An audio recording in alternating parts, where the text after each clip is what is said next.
Assalamualaikum. Udah lama banget nih teman-teman kita berdua nggak upload video ya Tacan ya. Bener banget nih. Salah satunya karena memang Bunda lagi sibuk namanya PJJ. Nah, PJJ itu sendiri adalah pembelajaran jarak jauh. Mungkin dari sebagian teman-teman yang nonton udah merasakan ya, namanya pertama mungkin mendampingi anak-anaknya saat belajar, atau mungkin yang melakukan langsung PJJ itu sendiri. Ya, sebenarnya nih Bun, konsep PJJ ini sudah ada dari tahun 1980-an Iya, nih betul, Bun. sudah lama banget. Sudah lama banget, cuma memang dia lagi booming, lagi tenar-tenarnya tuh sekarang. Iya. Karena sekarang kita sedang mengalami pandemi COVID-19. Iya, di mana memang pemerintah menganjurkan khususnya di bidang pendidikan kita untuk melakukan pembelajarannya tetap di rumah semuanya. Seperti itu. Nah, untuk PJJ sendiri Bunda punya pengalaman gak sih sebagai orang tua yang mendampingi anaknya nih? Kebetulan saya punya ponakan atau anaknya Bunda ini umur berapa Bun? 7 tahun, 7 kelas tahun, 2. kelas 2 SD. Nah gimana tuh Bun?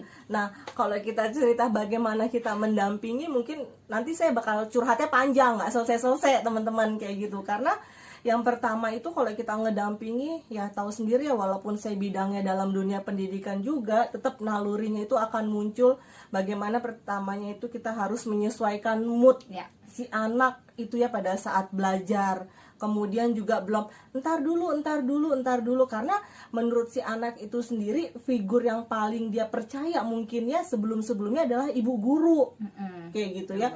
Jadi kadang kalau misalnya kita sebagai orang tua atau bundanya atau mama-mamanya ngajarin, oh gini loh, enggak kok, kadang kata bu guru nggak kayak gitu caranya. Nah kadang itu pengalaman itu tuh sering banget terjadi. Jadi saya kadang suka telepon gurunya waktu dulu dia kelas 1, emang bener ya caranya kayak gini kayak gitu. Ya, mungkin karena metodenya beda kali ya Bun ya, dengan yang diajarkan di sekolah sama diajarkan metode kita sendiri sebenarnya. Iya, kayak gitu. Nah sekarang kan pada kondisi pandemi ini kan kita kan belajarnya secara virtual learning ya teman-teman. Jadi semua belajarnya dari rumah seperti itu. Jadi biasa dikenal dengan istilahnya sih home learning kayak gitu ya Tacan ya. Karena sebenarnya banyak nih Bun fenomena di Bunda pernah lihat nggak ada video yang anak sampai dijewer sama orang tuanya, dipukulin, dipelototin. Nah sekarang ternyata banyak loh peristiwa kayak gitu karena memang adanya pembelajaran ini. Mungkin karena orang tuanya belum tahu mungkin cara menghadapi atau belum beradaptasi. Karena kan ini semuanya kita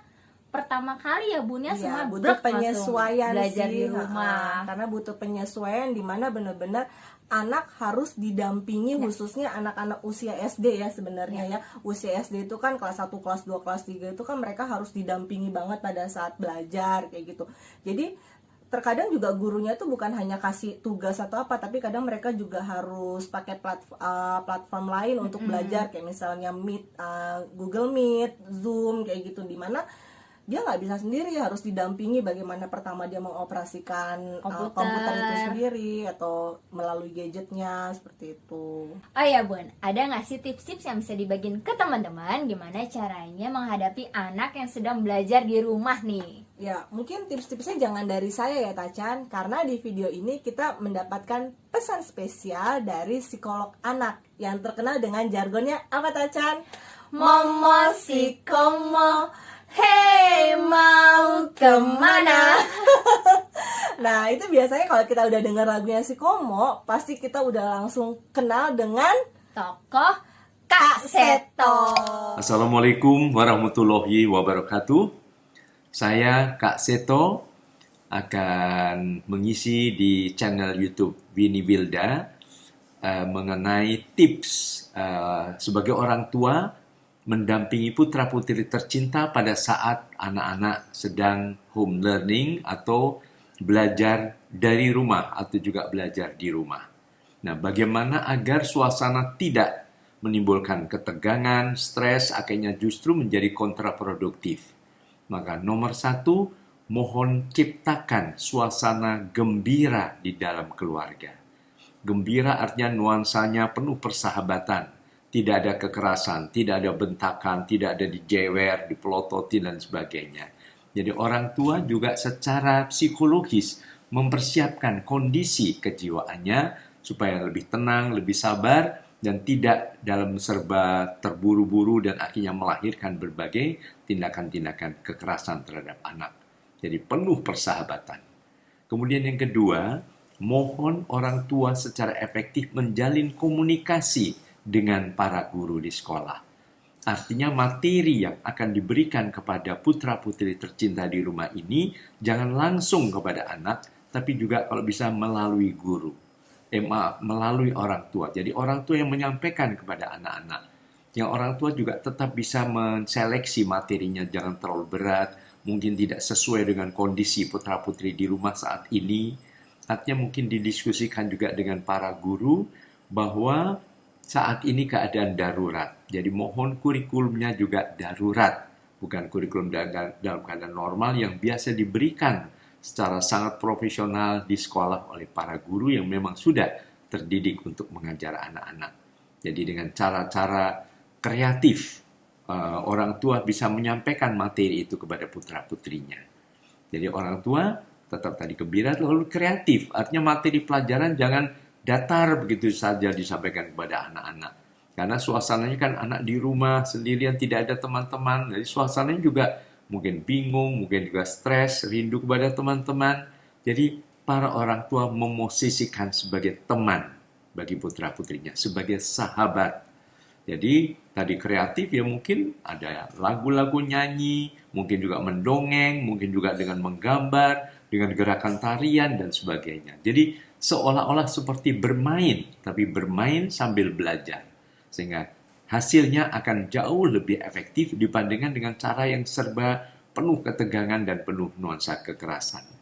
Misalnya memperkenalkan hitungan pada putra-putri kita yang masih kecil ya, kadang-kadang dituntut juga untuk bisa menghitung. Bukan 2 tambah 2 berapa, 3 tambah 3 berapa, tapi dengan nada yang indah, mungkin sambil nyanyi. 2 ditambah 2 sama dengan berapa? Bagus, 4. 3 ditambah 3 sama dengan, dan seterusnya. Jadi suasana yang penuh persahabatan, kegembiraan membuat hasil belajar juga akan jauh lebih efektif dan lebih optimal. Untuk yang lebih remaja, misalnya menghafal biologi, apa itu protozoa, porifera, kuilintera, mungkin juga dengan nada-nada bisa juga. Misalnya mengambil nada dari lagu Bintang Kecil misalnya. Protozoa, hewan bersel satu. Betul. Porifera apa? Porifera, hewan yang berpori. Kalau kuilintera? Kuilintera, hewan yang berongga. Nah, cacing bahasa Latinnya apa? Cacing itu, ya vermes lah namanya. Anak-anak juga menerima dengan gembira, senang, atau kadang-kadang bikin acara seperti kuis misalnya. Misalnya ada 2 ekor kambing lewat di halaman kita. Tiba-tiba ada 3 ekor kambing lagi datang. Jadi berapa jumlah kambingnya? Cepat misalnya. Jadi suasananya tidak kaku tapi penuh dengan kreativitas. Jadi target utama adalah anak-anak bahagia dengan belajar di rumah bersama orang tua. Bukan tegang, bukan stres, akhirnya justru menjadi kontraproduktif. Dan kita juga harus menyadari bahwa isi pendidikan kita sesuai dengan ketentuan dari Kementerian Pendidikan dan Kebudayaan itu ada 5. Nomor 1 adalah etika. Nah, etika kan dengan mudah diajarkan dalam suasana gembira, bagaimana sopan dan santun, saling menghargai. Contoh keteladannya diberikan bahwa orang tua menghargai putra-putrinya. Mungkin orang tua menghargai asisten rumah tangganya dan sebagainya. Jadi kesantunan ini sebagai bagian dari budaya kita, etika. Estetika yang kedua, keindahan, kerapian, rumah ditata rapi, mungkin dipasang gambar-gambar, foto-foto, atau mungkin juga penghargaan-penghargaan yang diterima oleh anak-anak dipasang di tembok. Jadi ada suatu kebanggaan dan kebahagiaan pada anak-anak. Kemudian yang ketiga adalah iptek, ilmu pengetahuan dan teknologi. Keempat adalah nasionalisme.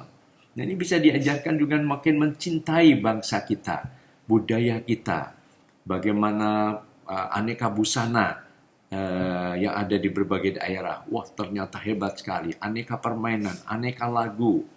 Bisa membuat misalnya berpacu dalam melodi, lalu menyanyikan sepotong lagu daerah, misalnya la la la la la la la la la la la la la la. Lagu apa? Dari mana? Dari Papua. Nah, bagus. Misalnya apalagi dari Jawa Tengah, Jawa Barat, dari Sumatera Utara dan sebagainya dan seterusnya. Kemudian yang keempat adalah kesehatan. Nah, di saat pandemi sekarang ini, anak di rumah kesehatan bisa diajarkan dengan lebih praktis dan lebih nyata. Misalnya mencuci tangan dengan air mengalir, dengan sabun, dengan berbagai cara mana yang harus digosok dan sebagainya.